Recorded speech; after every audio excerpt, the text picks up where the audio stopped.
Okay, so I took the Buick and I drove it up on the ramps. Not only is it on the ramps, but also it's on the hill. The engine's like a big V, like this, and the freeze plug is here. So I try to tilt the whole car as far as I can tilt it. I barely drove it on the ramps, you know, tire slipping and all, to get all the antifreeze out of it. Because I'm gonna epoxy where the freeze plug is, you know, put a new cap and epoxy it in, it has to be dry. It just rained for about 20 minutes, so the car is all wet. I conditioned the top and you can see how it beads. I bend the screwdriver like this. See the water dripping everywhere. And yeah. And I start scraping the rusty plug on the bottom just to get it going. Like I said, I have to get that water out of the engine, the coolant. And there's just no freaking drain plug for this thing. There's a drain plug for oil, but not for the coolant. So, but man, that's a lot of fluid. I bet there's more than a gallon in there that you can't get out unless you pop a hole in these plugs. But here's what I basically,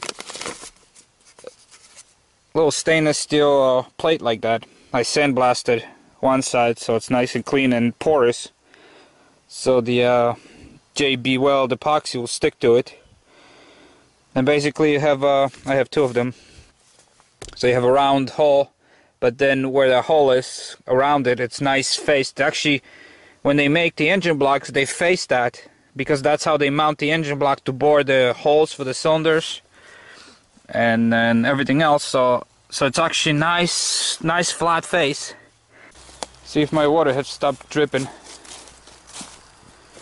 Is it all out? No, it's still going a little bit. It's much slower now, so it must be coming up to an end, but it's still, you can see, still dripping. See how green it is? Yes, yet I freaking flushed the engine 4 times, running it for an hour. And I drove around the yard here over bumpy stuff, and it's still, there's so much dead-end compartments on these engine blocks where your coolant sits. So never add water. Just when you run out of coolant, never add plain water. And then later add coolant, because you can have these dead-end compartments and you have water sitting there. And you know what that does in the wintertime, so... Now I know some people will say, well man, do it right. Pull the engine out and replace these little freeze plugs. I'm not doing that. But I think what I'm doing right now, which is a silicone, filling the whole plug cavity, and then a JB Weld with a cap over it, it's gonna outlast this car. So to me, this is, I'm not taking a shortcut. I think it's the best way to fix this thing. Basically, you want to avoid epoxies that dry really fast, like the ones that dry in an hour or 2 hours. I mean, you want to have them with you if you're, you know, for emergency. Let's say you're riding a quad or something in the woods and you crack your case open and you got oil leaking out. You know, you want to have those putties that dry in half an hour. But for a job like this, the longer the drying is, the better the epoxy and the longer it's going to hold. So like JB Weld, they say 24 hours for full cure time. When I was just doing this coupling underneath the seat, even after 2 days I could push it with my nail, it was still somewhat soft. But eventually after 3 days it was hard as a rock. And everything broke around it, but the epoxy stayed in place. So the rest of the coupling just crumbled around when I tried to move the seat, but the epoxy didn't fail. So definitely want to, slow curing epoxy is the way to go, like JB Weld, which they say 24 hours, but I would say 3 days. So anyways, I don't know if you can see this or not, but I got nice clean faces on this thing, both plugs. I don't know if this light, sometimes this light reflects so much and you can't see anything, but that's what I got. So now I'm just gonna make some epoxy. Okay, here's my plate. It's just square. It's not round, but who cares, you know. It's a flat 1/16 of an inch stainless steel plate. I just glue a little piece of aluminum slug to it, and this is just so I can grab it with pliers. I gotta clean it with alcohol anyways. This way I can grab it with the pliers and just stick right to it. This side was sandblasted, so it's nice and porous thing that the surface that epoxy should stick to it really well.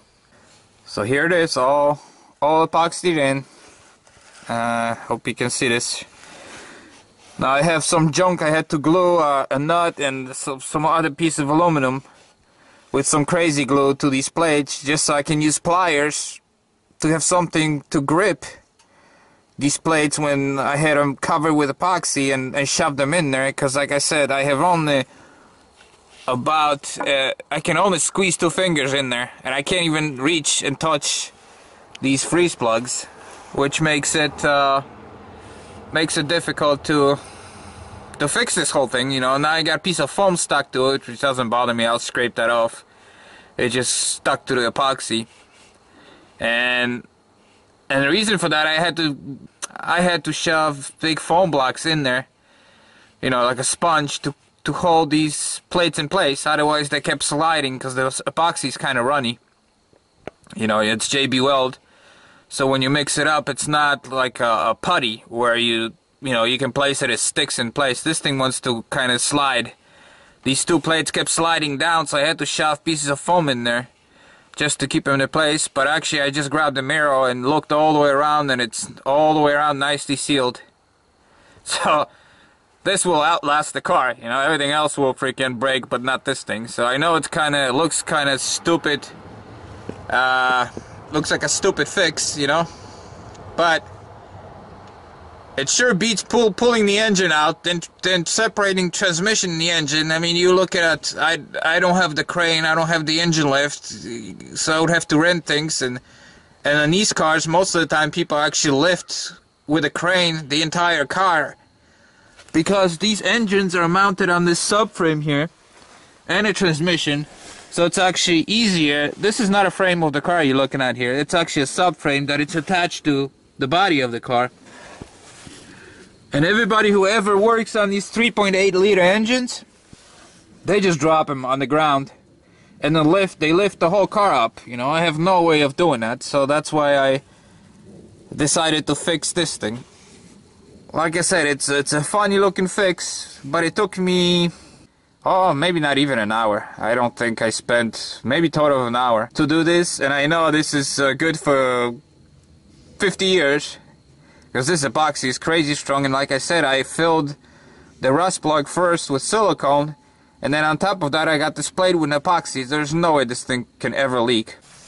So here are these foam blocks that I put it in there. I squeezed it in there, and that was just putting enough tension on these plates to hold it in place.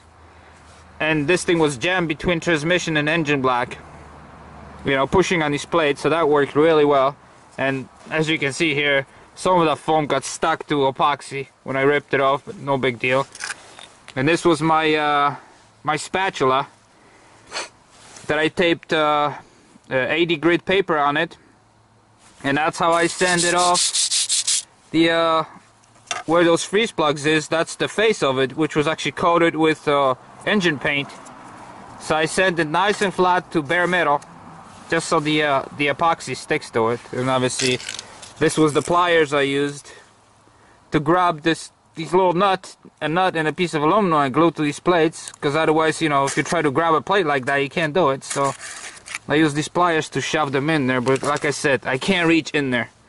I can put my fingers as far as like here, and then it's too narrow. I can't put my hands any further in, and so I can't even touch that area. So everything has to be done with long tools, but yeah, it looks great. Looks like it's gonna be a good fix. So if you're in the gym and you got 3.8 liter engine like this, and you got rusted freeze plug that's leaking water, glue it shut, and it takes you about less than an hour to fix it.